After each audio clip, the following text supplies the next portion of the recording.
Today's episode of the InsideEVs podcast is brought to you by E-Range EV Tyre. E-Range EV tyres are specifically engineered for electric vehicles.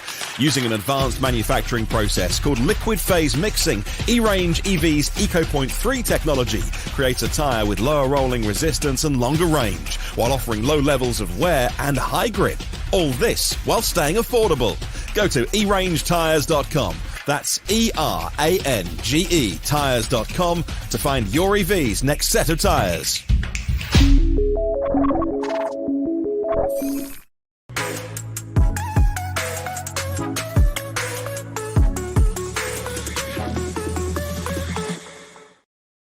It's Friday, the 19th of January, which brings to a close, I think, the 7,000th day of January. Everything is cold. Everything is miserable. The UK has been plunged into a slippery layer of frost, and we don't quite know what to do. Chicago, we are going to talk about that, seems to just be a giant ice cube.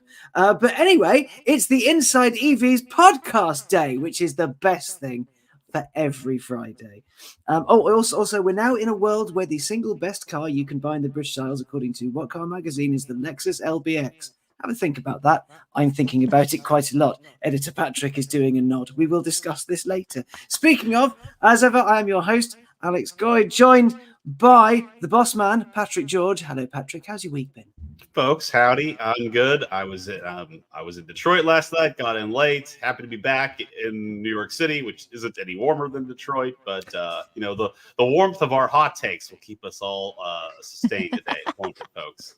Toasty, flaming. That's what I like. And we have Lacey Misco Electric. How are you? How's your week? Good morning. Where are Very you? good. Where are you today? I am in Nashville, Tennessee. So I'm back in my little cave here in Nashville that I'm spending some time. I'm working on a project for automotive training. So, Oh, wow. And finally, last but very much not least, Hazel Southwell. How are you? I'm very well. I'm as good as you can be in the Arctic waste that is London at the moment. Yes, for international viewers and listeners, basically, when the UK experiences any sort of weather, everything stops unless it's like grey, drizzly between, say, I don't know, 8 and 19 degrees, maybe 21. Everything's fine in that little brick, but lower than that, everything freezes, no one can move. Hotter than that, everything melts, no one can move. So right now we're in a deep freeze. Everyone's very unhappy in the United Kingdom. Aren't we lucky? At least it's not snowing in London yet. I mean, to be fair, like it is really cold here at the minute for London. Like it's 21 Fahrenheit apparently, or it was when I was coming home last night, having just done a quick conversion. Yeah, like things. What's that in real money? -6.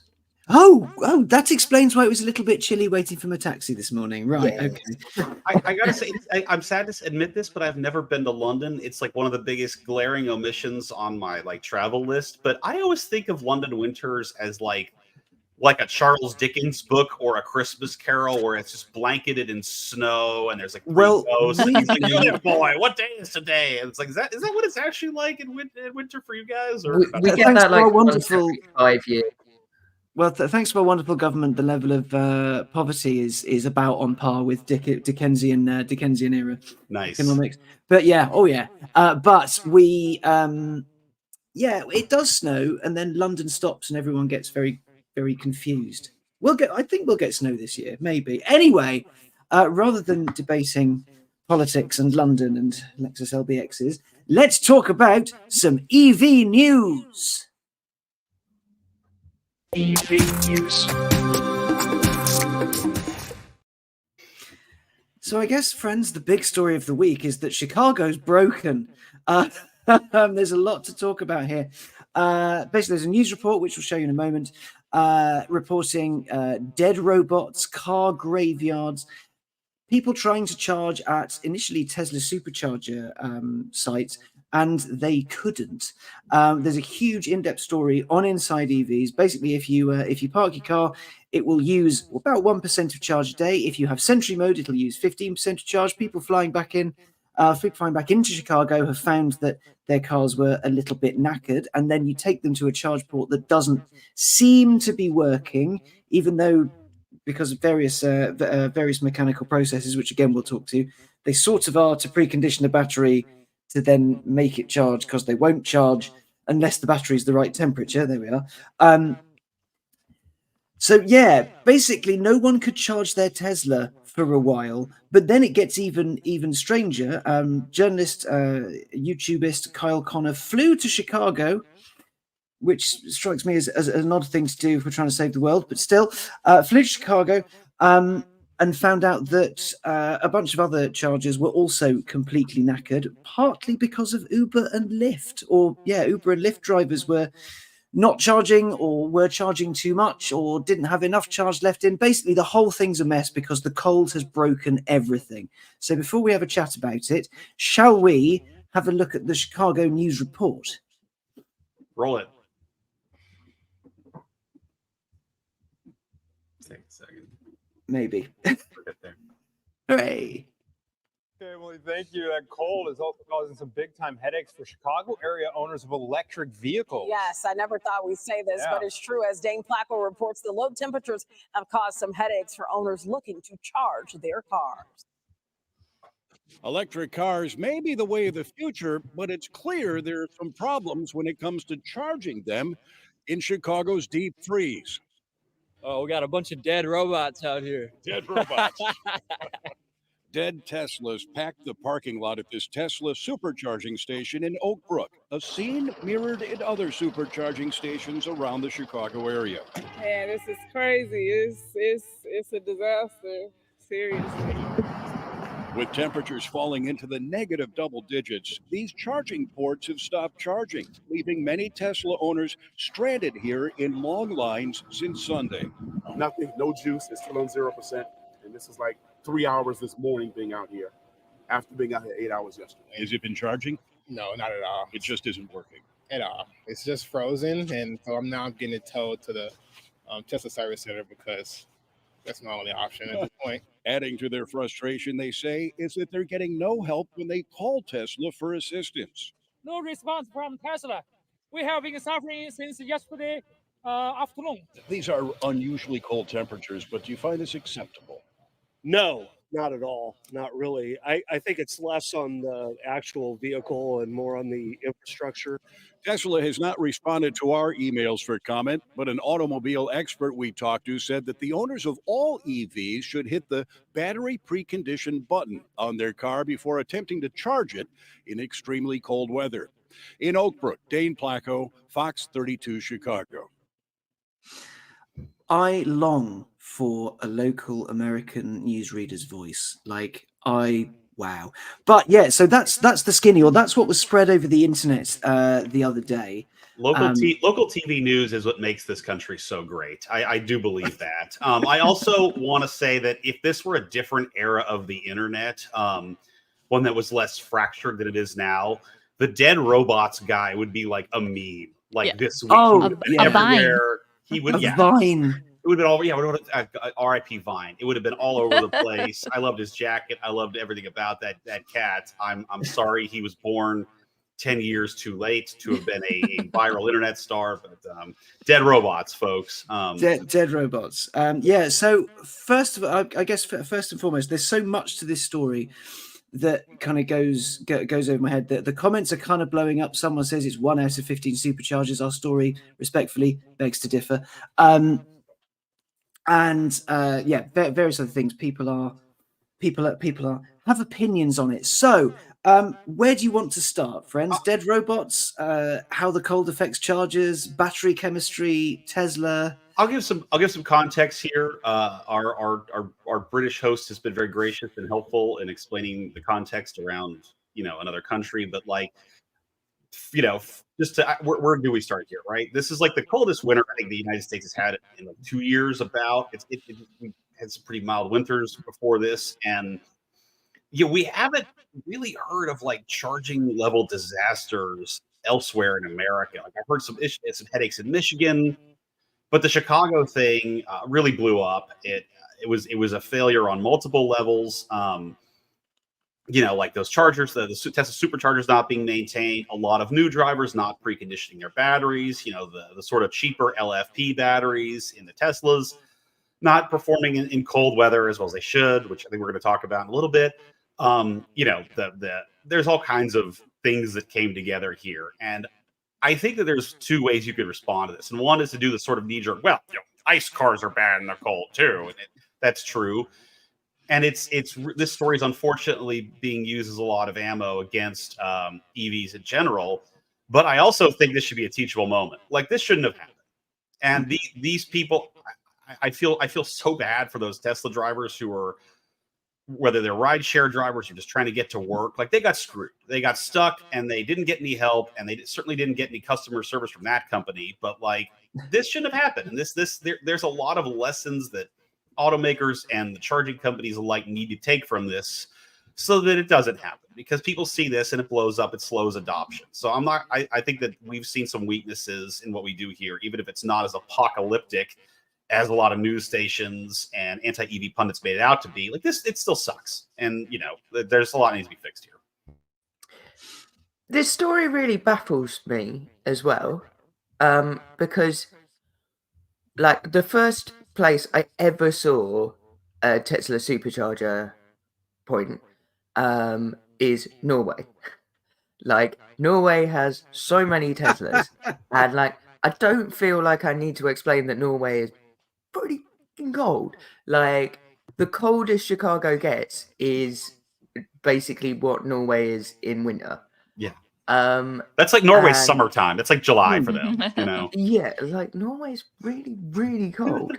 Like, this time when I saw superchargers was because I was driving a van to the Sweden rally, as one does, and like, we stopped off in a Burger King or something to get something to eat, and there was like a good 3 foot of snow on the ground that was completely dead solid frozen, and people were happily charging their Teslas.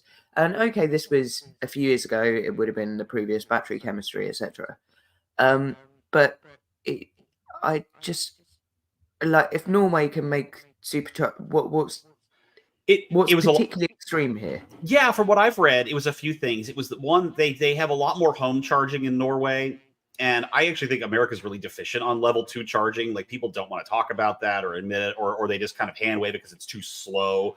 But if your car's plugged into an L2 charger, home charger overnight, you're not really going to have this problem. You just aren't. And there was that, and there's also the fact that these were, I think, a lot of new Tesla drivers.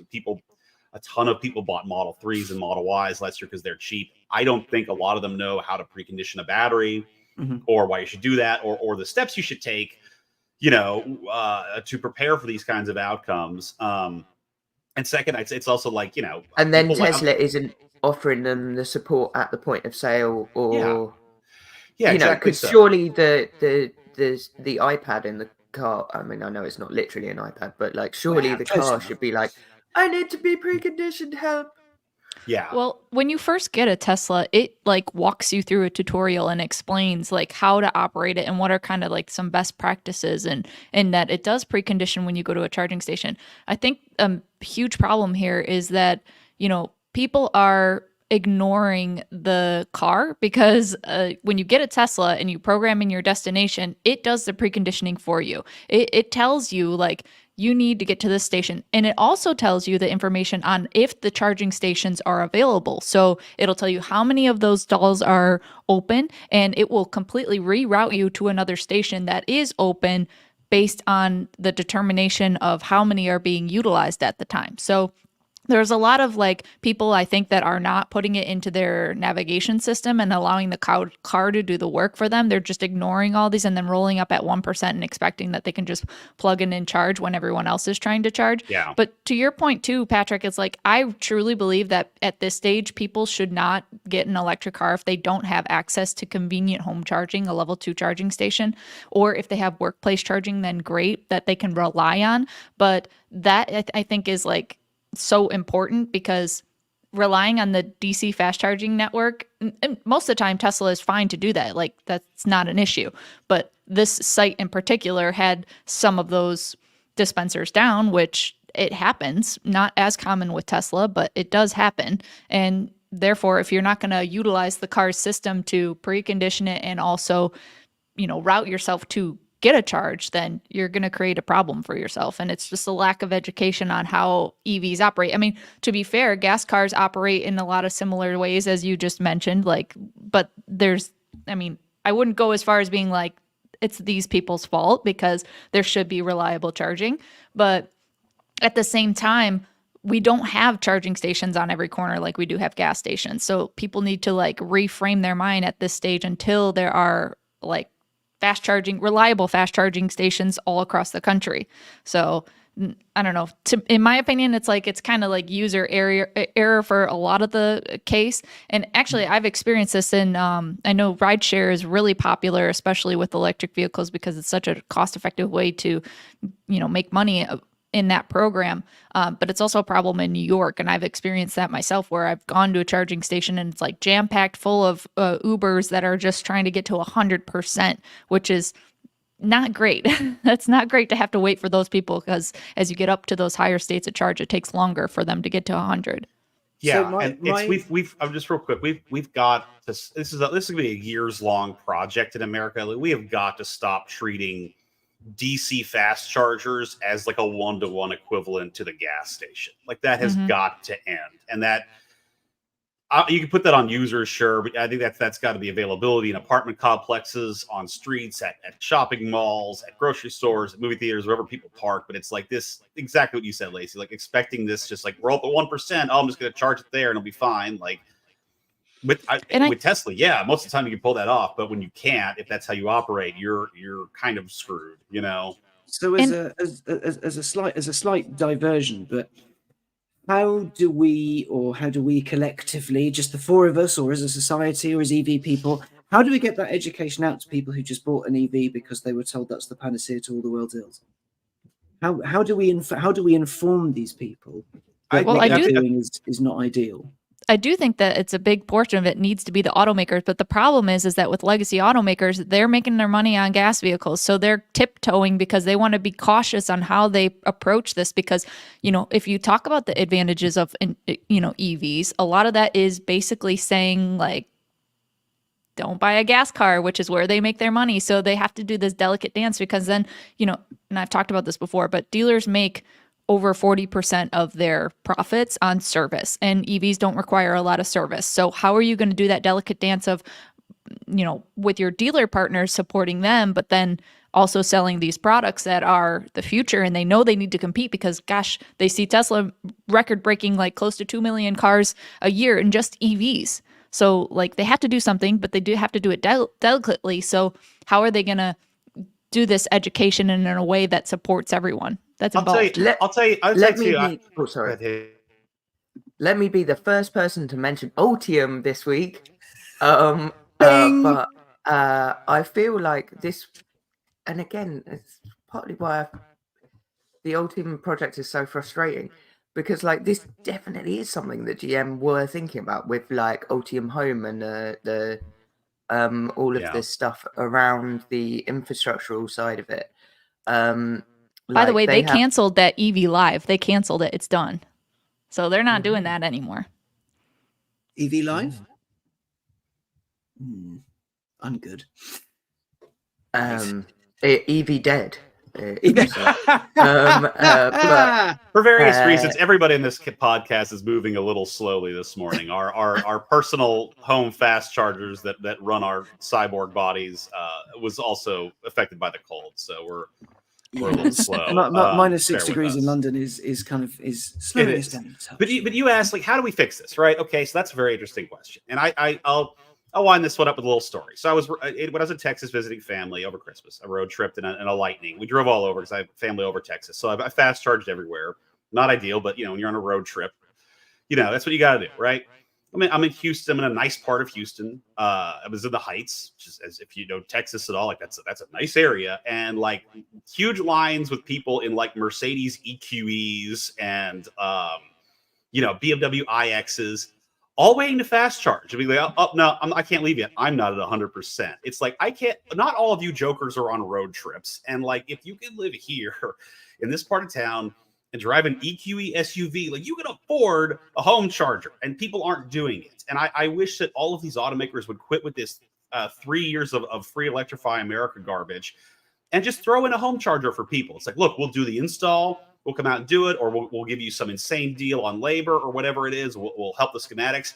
Because if you're any of these brands and you want people like driving your brand electric for the long time to come, that's a one-time capital expenditure for you. You get somebody a good home charger, hopefully that lasts them for years, and they can keep leasing electric Porsches, BMWs, Lexuses, well, not Lexuses, obviously, from you for forever. And it's like, I think when we overemphasize DC fast charging and road trips, and like that's where the lion's share of the federal government money for charging is going to, is DCFC. Like this is stuff that happens, and we've got to just sort of reframe all of our thinking away from just like I fill up when it's at 0% and I fill up at a gas station, because it isn't the same thing. Especially because there's extremely legitimate like arguments for why home charging is not just beneficial for the cars and for the drivers, but things like, you know, we have huge JVs with like Google and Ford and GM and automakers creating these plans for what's worked on a localized level, and there have been test case examples of this in Spain and France and somewhere else. But virtual power plants using EVs as grid balancing. You have to have home charging. They need to be plugged into a two-way charger for this to work. And like this is going to be how we fix the oncoming, like I know we talk about this every week, but we are heading way into the find out era of the fossil fuel burning period, and we are going to be in an energy shortage. We're already in an energy shortage. Like this is already something that countries are experiencing. We've seen it in Texas, we've seen it in Chicago, we've seen it in the Pacific Northwest when the power lines melted and stuff. Like we are already resource hungry for energy, and EVs are one of the ways that we can balance and deal with that by using them as grid storage and as emergency power supply and things. So there is a huge benefit to the EV owner in having a two-way charger in their own home or connected to their own home in some way, because that's an emergency power supply that will last you ages. An EV battery will last a home a very long time. And it's also got this potential massive benefit as a piece of infrastructure. So this should be where the investment is going, because these are things that we urgently need. Yeah, and car companies need to manufacture that into their vehicles, because there's a lot of hardware on the market right now that exists that can support V2X or whatever. So that's like, I think the one main thing. I mean, there are some. The F-150 Lightning is a great example of that. And when you get the higher end trims, it comes with the 80 amp charger where you can actually have that installed and use it now, today. And Tesla obviously has been doing that for a while with their power walls, but there aren't enough automakers that are supporting full vehicle to grid, vehicle to X quite yet. And yeah, I think that's a good point to bring up, Hazel, with the piece of the puzzle is going to just make it such a value add for people. But that also, you know, that means I think level 2 needs to be at higher rates in the public too. So like we have like 11 kilowatt as the most common average level 2 speed, which is fine. But at this stage, I feel like there needs to be like 22 kilowatt or 50 kilowatt which is technically DC, but you know, lower speeds or that are technically higher than what we see typically from a level 2 or lower speeds from DC at 50 kilowatts to be able to support these like in between type of charging, so that dwell time is matched. And I'll keep saying that over and over. Like we need to match the dwell time with what we're doing with charging. And if that means if you're on a road trip and you need to go to a hotel and stop at a level 2 charger to charge overnight instead of DC fast charging all the time, like that's a good solution too. We have a commenter on there who says, as EV adoption becomes more widespread, landlords will realize being able to offer charging to prospective tenants will be a huge competitive advantage. And that's from Brett Chandler. Very strongly agreed there. And like, I wish that somebody was incentivizing whether it's OEMs or the government, like a big apartment complexes, to just add more L2 charging overnight than they have, because technically they are, though. Like, a lot of people don't know about these federal programs where they can get this installation and they can get the units, the hardware, actually like completely subsidized in most cases. So like they don't know that they can take advantage of this. You think it's just the apartment complexes don't want to invest the money, period, which it's shocking, right? But like, I guess there's the element of who's going to pay for it, who's going to pay for this, who's going to pay for that, what happens if it breaks, who maintains it, who uses it, is it fair for it? Because I've had the same, weirdly, I've had the same conversation in the block that I live in, because it would be very nice to have some sort of charging facility in the car park here, but all the spaces are in one row, and if I'm the only one that uses it, then we're just digging up the car park for one person, and that's not quite right, and not this, not that. There's politics involved with it, sadly. That's the thing too, is like I don't want to, like, there is like an education and a user error component to the story for sure, but I really don't want to put this on people, because I've been thinking about this, and it's like I think our British pals are on this podcast are slightly better off than we are, but like America generally, we are not a public transit country. I wish that we were, but like in most places in America, you need a car to get around, and you need your car to work all the time, every time. And if you don't, you are screwed. It shouldn't be that way, but that's how this country has been set up. And I just, I really feel for all those drivers who got stuck, who are pushing their cars, who look so despondent, who were out there in the cold, couldn't get to work, couldn't do their job as rideshare drivers because of this. Because like I think they got failed. They got failed by a system. Maybe I don't know. I really don't want to put this too much on people, because that doesn't work if we're going for wider adoption. You could be one of these folks who's like, you've owned a Tesla since 2012 and you're kind of sneering at the newcomers, and that's not fair. That doesn't get us where we need to go.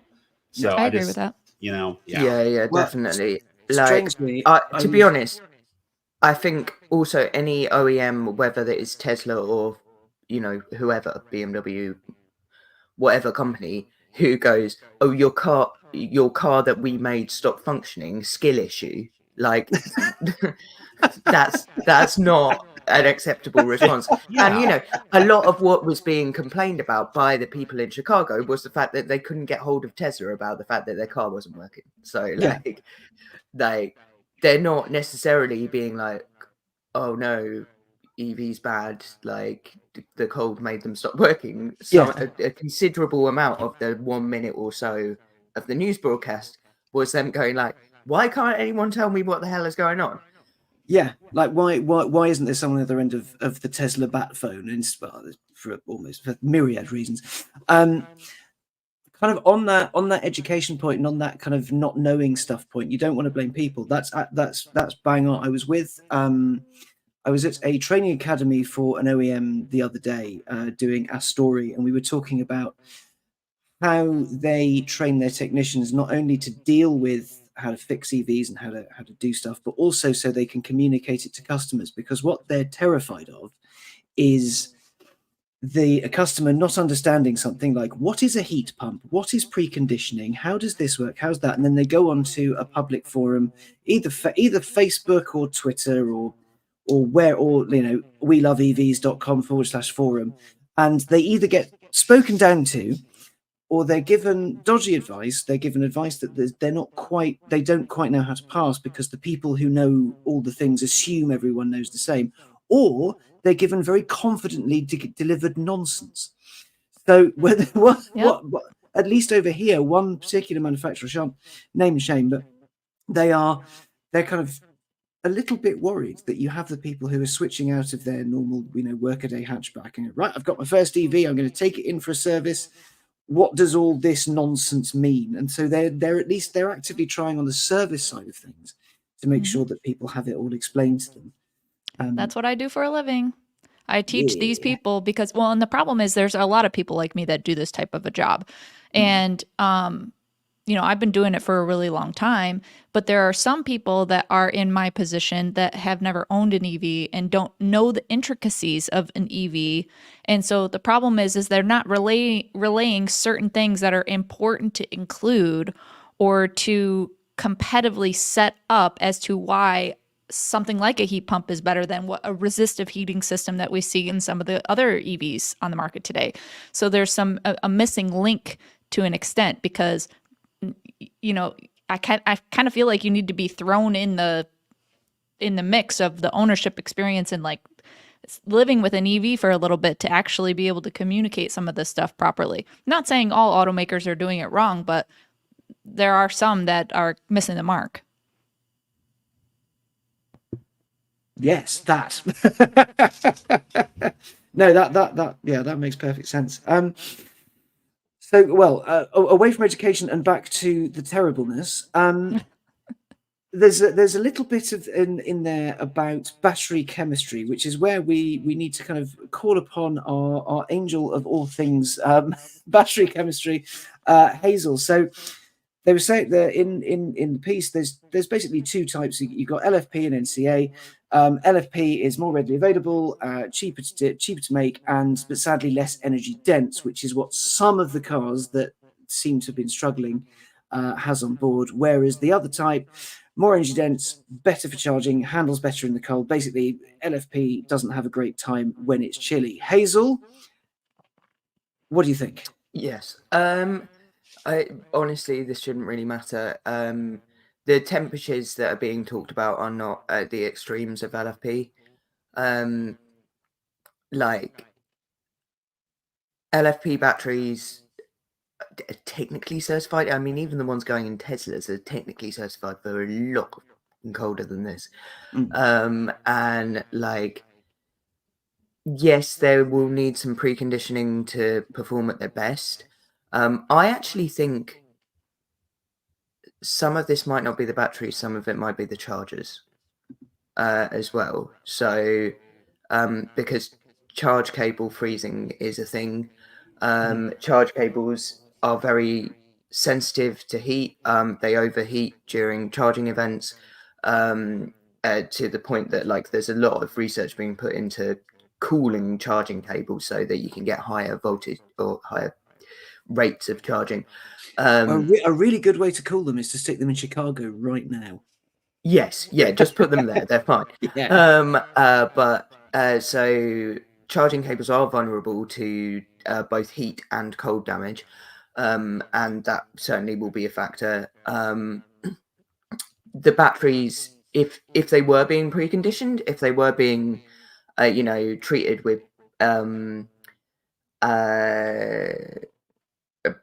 battery blankets is a thing that a lot of EV owners, particularly in countries like Norway, have been using for a very long time, in order to look after the batteries overnight. But again, that's like, I don't want to tell people that like they're stupid for not realizing that you had to like tuck your car in and give it a little cuddle in order for it to function. Because you mean that's not normal? Like, I really like it. Did they try telling the Teslas they love them? Because that's probably why they didn't work. They don't feel appreciated. Your car more. It will just be say fine. Nice things to it. Make it take it out for a nice dinner every now and then. Bring some flowers home. You put in the effort. Give it some of that high grade electricity. Oh, exactly. No. Oh, mate. But yeah, I personally don't think that LFP is particularly the restriction here. There's also, I mean, CATL have made LFP batteries that are certified to like incredible levels of minus numbers. LFP overall is a massive step forward in chemistry. It's generally safer.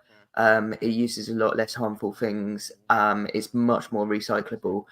And because as much as there's a lot of like anti-EV people who are like, haha, look, EVs don't work in cold weather, there's also quite a lot of EV people who are like, well, if you get a cheap lithium LFP battery, then like I think you'll find this isn't really like, no. These are the first step on better batteries, because we have to acknowledge that the batteries and the battery chemistry and the battery builds and the battery recycling and everything about them are a big problem with EVs and EV adoption and EV manufacturing. So if you're kind of twirling your mustache and going like, well, people buying these cheaper Model 3s, you know, like I don't. There is no particular reason that LFP would be less or would just cease functioning. I don't think these are, although it is an extreme weather event, it's not that extreme. Like, this isn't Norilsk, it is still Chicago. And like, yeah, I think there's way too much potential for people to use this as a stick to kind of beat LFP when it's the best option we currently have. No, it will be, and I think it's not just LFP. It's everything about this. It's like you're already seeing this argument being used in a lot of just knee jerk anti-EV stuff. Yeah, it was all over Fox News this week. It's like they get so much. You know, I don't mean to be conspiratorial. They get a lot of petrochemical advertising. It just does, and that's being turned into a culture war issue. Like it's a real hit. This whole thing. Fox News turning something into a culture. Patrick, you do surprise me. I know. The things I say are just utterly shocking. The truth bombs I drop on this channel. Anyway, sorry. Yes, they turn it into a cultural issue, so then the story blows up and everything becomes worse and worse and worse and worse. Yeah, and worse. and there's automakers I've talked to who, there's people within them that are like, see, this just isn't working out. This whole EV thing. Let's just go back to what we've always been doing. And then I can retire and be left alone. It's like this is ammo against that kind of stuff. So it's an unfortunate moment. Forgive me for not knowing this. I should, but has Elon Musk addressed any of this? Has Tesla? Has X addressed any of it? Hold, please, caller. I will check his Twitter feed. Yeah. Talk amongst themselves. Back in a sec. We called the hot phone, the hotline, the bat phone ourselves. Like. I haven't seen anything. I mean, I doubt his private jet's frozen over, so it's probably killed. No. That's the other thing too. When we were reporting this story at InsideEVs, I was like, "Damn it! Like this is like, if it was Electrify America, it was ChargePoint, it was any of the usual suspects. Like we know people at those companies. I could call and I could interview, and there's so much we could have figured out and gotten out to the public. This company, as always, is a cipher." And I think to its detriment in this case, because like they had a chance to address this and get ahead of it. And I'm sure what we got instead are tweets about the woke mind virus. So, you know. But also, I mean, something there's some pretty. That does need saying. I know we kind of talked about this earlier, but ICE cars stopped working in extreme cold as well. Like, if you look at places like Alaska, like Yakutsk, Norilsk, like people literally have to leave their vehicles running all the time in order for them to continue functioning. Like you cannot turn your car off in. Well, Hazel, that is not a juicy news story. How dare you? But like, I don't know if it's just me being from like the podcast resident. Former Soviet Union correspondent, but like this is not a new thing. Like your vehicle struggles in extreme cold temperatures isn't an EV problem. It's like that just happens. Well, to answer the question, have we had any response from Musk? I checked his X feed. There's some pretty fire memes and some pictures of spaceships, but nothing I could see that said, how bad, looking into it. I might have to spend more time going through his replies, but that I just want to do anything other than that, frankly, because it's a bit of a bin fire in there. I don't give you hazard pay for that one, so we'll talk about it later.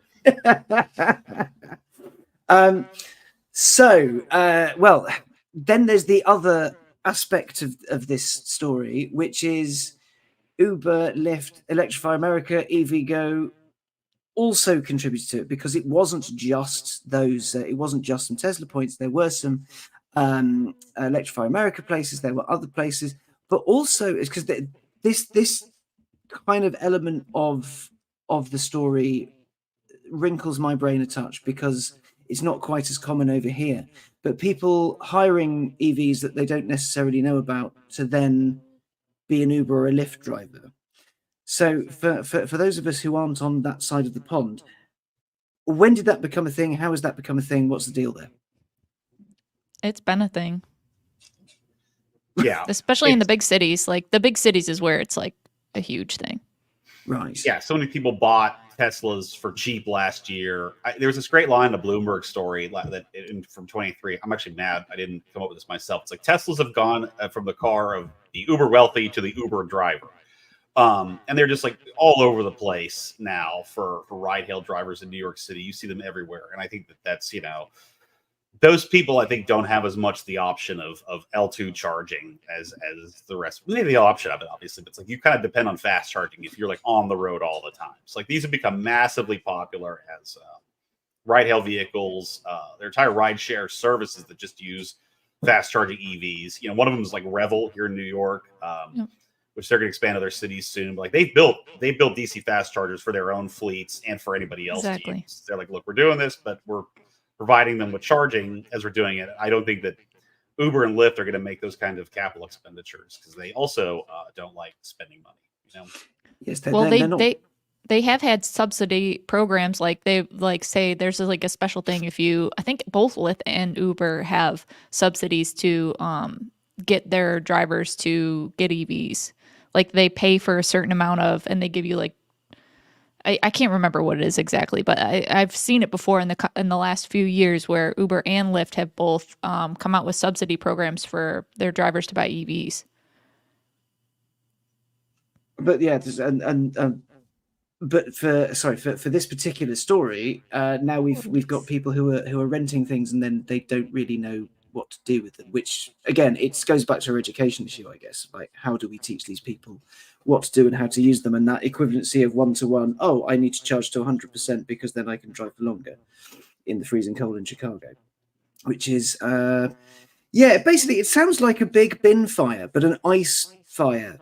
It sounds pretty rough. Have we heard anything like what's happened since? What do we know that's happened post the story? Is everything sort of vaguely back up and running? Are the charges that are down, are they back up? What do we know so far? That's a great question. I don't actually know offhand. I don't know if they're going to get those particular Chicago Tesla stations fixed or not. I think it's fair to say that as cold as this week has been, we haven't really seen other like massive issues with charging besides a little bit of the usual suspects. Like I do think this was a pretty extreme case, limited to one place that like blew up on the news. But like let's be fair, like this was not some sort of widespread national outage problem, but it was enough of a headache that it needs to get dealt with sooner than later. Also, like we've got a commenter, Brett, I think, who was saying like it's minus 20 centigrade or 28 centigrade in Yukon at the minute, and his EV's working just fine.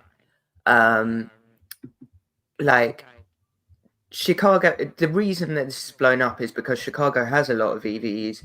There's a lot of people out there using them. Like this story doesn't happen when, like for instance, I'm sure it's a lot colder than it is in Chicago in Michigan right now because Michigan's fucking cold. And like, I'm not hearing massive numbers of stories about like F-150 Lightnings and whatever just carking out, and that every charging point in Michigan is broken because one, presumably there just isn't a very high proportion of EVs there relative, but also like Chicago is a city, like so the concentration is so dense. Mm-hmm.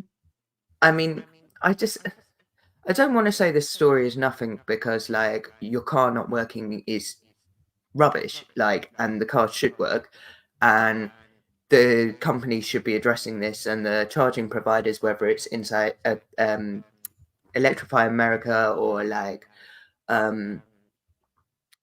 Tesla or whatever, should be sorting this out. But also this is like, it didn't really work for a couple of days once in one location. Yeah, it's being treated like the end of the world, which I don't think it is. Yes, I mean, yeah, it was fascinating to watch it unfold from this side of the pond in various places going, oh, apparently America has no electricity left and it's all a little bit too chilly.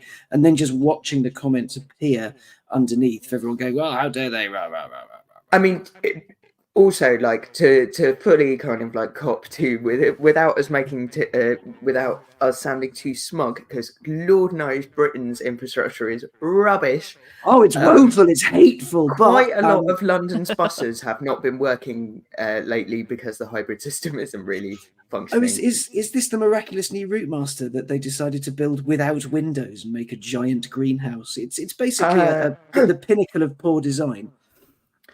No, although actually I approve of that one, because you shouldn't really be able to open the window on the bus, because it stops. Either you need windows opening or aircon, but not both.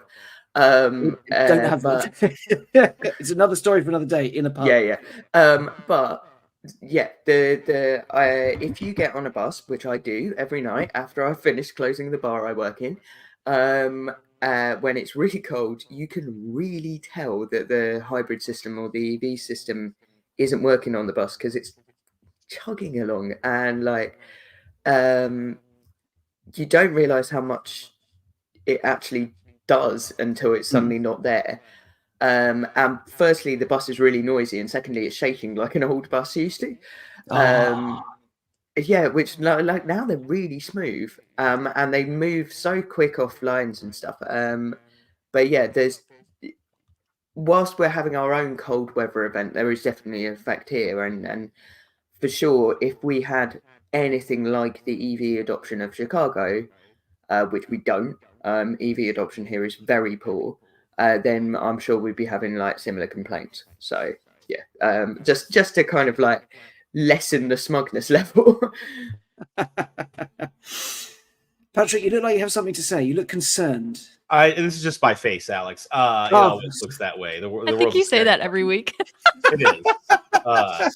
We need someone to clip it. We need someone to clip it. My wife says I have resting asshole face, which is mean because I can't help how it looks. No, I was just thinking. I was wondering if we wanted to, in the last 10-15 minutes of this cast, to shift gears a bit.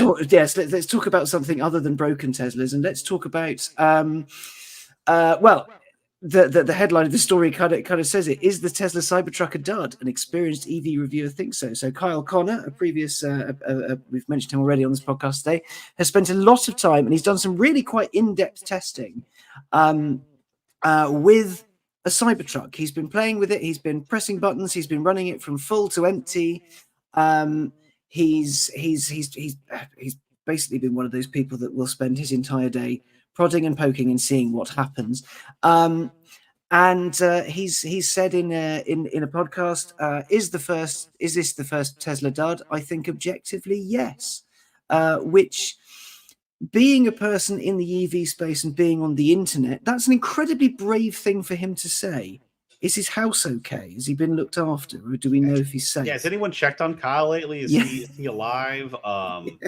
No, it's you know what, I think he gave a fair and thorough review here. I appreciate that Kyle had the guts to be that candid about this product, but like he also said he'd be interested in buying one. He was like yeah, I'm trying to look where he looks like. He would say he would take the Hummer over this, I believe, but he'd take the Silverado and the Hummer EV over the Cybertruck.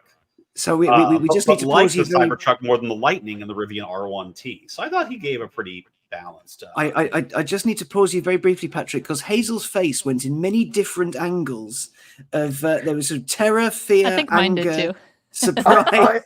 I cannot take any human being seriously who is endorsing the Hummer EV. I'm sorry. Have you been to America lately? That's a deeply unserious opinion. That's just a normal sized 10,000-pound vehicle that's legally technically farm equipment under US law. You know, you need a special driving license to drive that in the UK. It's technically a lorry. One of my favourite things in the previous edition of me and Patrick working together was when the UK government announced that Hummer were going to build them here, and I had to get in touch with GM and be like, "This is nuts, right?" Yeah. Because yes, you need a heavy goods vehicle license to drive them in, like proper anywhere that isn't proper America. truck license, which is ludicrous. But Anyway. yeah, sorry, that I'll stop derailing. But yeah, sorry, that's an incredibly unserious opinion. Lacey, what do you make of all this? Have you've seen it? You know the Jam. Have you driven a Cybertruck? I have not driven one yet. We're waiting for our VIN for ours. We're going to be hopefully getting it within the next couple months. I actually disagree with Kyle, but I think he laid it out by saying like it really does depend on each person and what their priorities are as a driver on what they want to buy and what fits their lifestyle. So I want to get that out of the way. But the reason why I disagree with him is because I think that Tesla is going to sell all of the Cybertrucks that they can. And one thing, just looking at from an industry standpoint in the manufacturing process, I think they're doing this right by incorporating some of the new technology that they are coming out with, like 48-volt architecture and the steer-by-wire system. The actuators in it are from the Optimus robot. So the fact that they're putting all of this new technology and dumping the R&D money into this product, I think is a smart choice considering pickup trucks are a high profit margin thing, so it's already going to be expensive. So put that money into this type of thing because ultimately those are technologies that they need in order to get the robo-taxi out, which is going to be a much lower cost product. So I actually think that the Cybertruck is not, I think the Model X is more of a dud than the Cybertruck, to be fair, just because like who needed the Falcon wing doors really? I mean, that was just not as practical as a ploy, in my opinion, than what we see with the Cybertruck. Obviously, I haven't driven.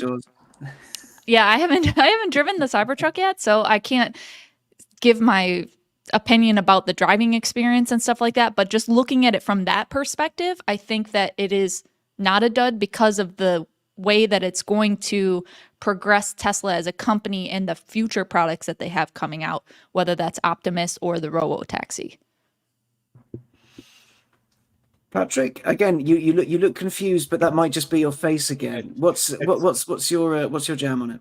I think Lacey's kind of right. It's like I don't think this is going to affect Cybertruck sales too much, especially right now. Probably most of this year, anyone who wanted one or reserved one is going to buy one. I wonder when the luster might wear off a bit. We just had a story that went live on InsideEVs this morning about the range of the Cybertruck not being terribly amazing either. So I'm sort of wondering when and how the luster really starts to fade in this thing, or if that'll happen. And it's like Model X an interesting comparison because like that thing really, when you look back, that thing really came and went very quickly. Like Model S, it's amazing, doing terrible. groundbreaking car. Hugely important. Changed the auto industry. So did Model 3. So did Model Y. X was like, we did this. We're gonna skip over it. And now it's Cybertruck has way more hype than that ever did. So I don't know how that's gonna play out here. Yeah, and I think that to your point. Oh, sorry, I'm losing it. I was gonna say something that was tied to that. But yeah, just move on because I can't remember. If I remember, I'll bring it up. I mean, I definitely don't think it's going to affect. I definitely don't think it's going to affect sales if the bloke who's calling it a dud is still saying he'd buy one. Yeah, very valid point. I don't like this thing. I think this is the worst car they've built. I'll take 3. What I was going to say was that I think that a lot of people expected more from Cybertruck at that delivery event. So I think that that's why it's kind of just like a gray cloud over it because it was supposed to come out, it was supposed to have like a bench seat in the front. It was supposed to have all these like different things, like better range. Like they got this range extender that's going to go in the back of the bed and it's going to take up a lot of space. So it's like, I actually kind of feel that same way with my Rivian because I wanted the Rivian because of the usability factor of like the camp kitchen and all this other stuff, like the power tonneau cover. And like, I didn't get any of that, which I'm very disappointed in. But I think it was kind of along the same lines of the Cybertruck is like people were expecting more out of it, even though it's still like a good product. Like I think people are going to buy them. But it was a kind of a letdown if you were waiting for it for a very long time. Tim Olliston chumps in on this comment. I like this. Cybertruck is a high margin item which will subsidize Tesla's future with 100% of units sold for years. I'm not sure I completely agree about subsidizing their future entirely, but like He's right. It's like this car was it's a supercar. The Cybertruck ended up being it's a high price tag, high margin vehicle with crazy features, and it's everyone when you see you're gonna be stunned when you see it. It's Tesla's Lamborghini. I don't think there's anything wrong with that. I think a lot of people just thought that it was gonna like put the Ford F-150 out of business, and that is to date not the case. No, not yet. So one more thing we need to touch on before we go merrily into our Fridays and then the weekend, where I think we all need a big rest. Right now, our man Kevin Williams is in California in a Kia EV9. Now, this is a car that seems to have been launched about 1,000 times, because I know various people in the US have driven it in various stages. There's been about 3 or 4 UK launches, then a reveal event after it had been revealed, and it's on sale already here. And it's on sale. So, so Patrick, fill us in. What's Kevin doing? He's in California. What's he going to do, and what do we think he's going to make of it? Yeah, he's in Napa right now because he's smarter than we are, while we all freeze in the Midwest and the East Coast and London. Kevin's like, I'm out, and I hopefully brings back a case of wine when he does. But this is I think now that we're in 2024 and Cybertruck is behind us, this is probably the most important new vehicle launch of the year. Besides maybe the electric Macan and Q6 e-tron for software reasons and Volkswagen, but that's not as sexy as this. Like, this is a big deal. Americans love a 3-row crossover. Hyundai and Kia and Genesis have been crushing it lately. It's almost size and proportion exactly the same as the Kia Telluride, which was massively successful for Kia. I mean, I think that the gas Telluride probably sort of made them what they are today as we understand modern Kia. So this could be a huge deal. So he's out there driving this thing. I believe he's on his way back. Nothing died this time. Thankfully, he did not fast charge it and cause the entire Eastern Seaboard's power supply just blink out for 5 days. Okay, so this explains what's going on in Chicago. Yeah. Oh, yeah. He plugged a car in. Did he plug another Ultium Blazer in or something? No, this doesn't use the Ultium. It uses the eGMP instead. So no. But did Kevin plug something into Chicago and then leave to try eGMP? Well, yeah, the investigation is ongoing there, but it's a big deal, and I'm excited to see his review. I believe our colleagues at Motor One are going to have one up soon. But I drove this thing briefly in Korea last year. I mean, briefly, it was like I was stuck in a traffic jam in it for like an hour in Seoul, which was crushingly boring and awful. It's a really nice car. It's very big. I think it's going to sell like crazy in this country. I think they have a serious hit on their hands. You talk about something that they may sell everyone they can build. I'm not sure I see this thing just sitting on dealer lots in America. And it is keenly priced. So it starts at just shy of 55,000 US and goes up to just shy of 74,000. Okay, there are things you can add to it, and there will be ways to make that incredibly expensive, and there'll be ways to cut prices down and all that. But it seems for the size of vehicle it is, that doesn't seem like terrible value, especially what it can do. 350 kilowatt charging, if you can find it, decent range, quick as well, and big, spacious, enough for families. I think that the one risk this thing runs is that like people could look at this and be like, well, I could get a gas Telluride for 20 grand less. And it's like the exact same size car. And you really can't say that about like an Ioniq 5 or an EV6. Like they don't have direct equivalents in their lineups, not like they make crossovers, right, but not like directly competing. So this thing could come up against Telluride and some things like, well, I'll just get the gas one for cheaper. But you're getting a lot here, and they offer really competitive lease deals. They offer really crazy factory and dealer discounts and these things. I think they're going to go for cheaper to just get them out the door. So like I do see this being a pretty big success for Kia this year. Also, the EV9 has a massive battery, and it does have that vehicle to grid stuff that we was talking about earlier. And like that should be some of the marketing. Is like you can fit your whole family in here, and if the power grid craps itself, then your car can do everything. Which like you can get a gas Telluride for 20 grand. but can you get that and a home Powerwall install and whatever? So it's very good for survivalists. I thought it just had vehicle to load, which was only like 3.6 kilowatts of outputting power, but maybe I'm wrong on that, but I thought it was just vehicle to load. But I know that like Hyundai Group has like a program where they have like solar energy batteries and stuff like that they're launching, but I don't know. I'd have to do a little bit more research on that. Kia UK says it's got V2G, but I don't know if I might be talking about a slightly different model because obviously they do have different models. Right.